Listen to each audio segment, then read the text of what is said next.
Family, friends, and finances. Taboo or time-honored tradition? I get approached a lot about this topic, and again, this falls into the general category of expectations. But I often see new bookkeepers feeling very upset that they aren't receiving the support that they anticipated from friends or family. Well, here's the dream versus the reality.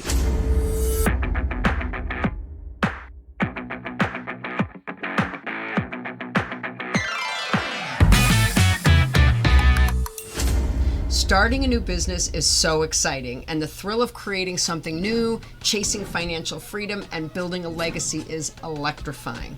And when you need your first clients, or possibly you're looking for investors or business partners, the most obvious place to turn? Friends and family. After all, they know you, they trust you, and they want you to succeed, right? But here's the hard truth. Relying on friends and family in business is often more a trap than it is a shortcut. Here are some of the risks of mixing business with personal relationships.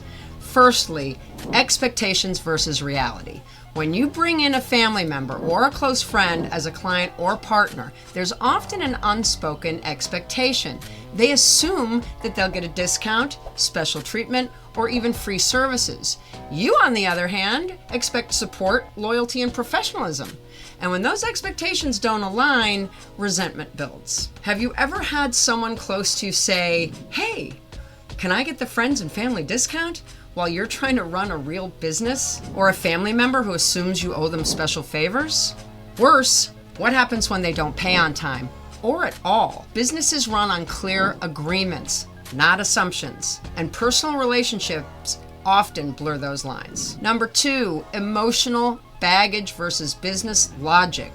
Business decisions should be based on facts, numbers, and strategy. But when emotions get involved, well, there's a whole different story. Can you fire your underperforming cousin without causing a family war? Will your best friend handle constructive criticism, or will they take it personally? If their business fails, will you lose a client or a lifelong relationship? When you rely on friends and family for business, you're not just risking money, you're risking your peace of mind. And lastly, and this is one we rarely contemplate, is the dependency trap. Entrepreneurs who lean too hard on their inner circle never learn how to sell to anyone else. If your first 5 business customers are all family, what happens when that dries up? If your friends invest just to help you out, are they actually believers in your business?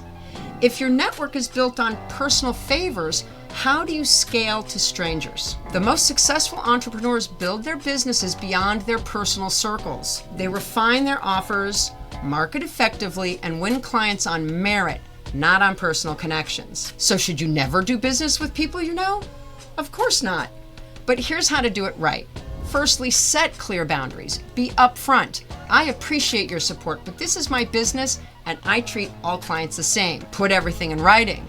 Contracts, payment terms, no, we'll figure it out later kind of agreements.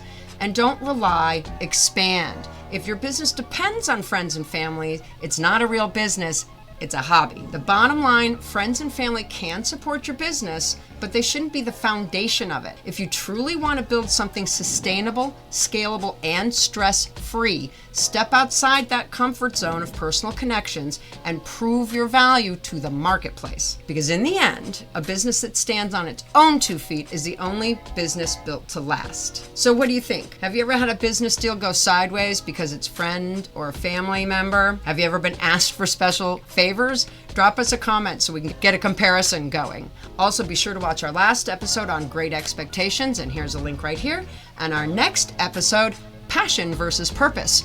Are you fostering the right one? Let's find out.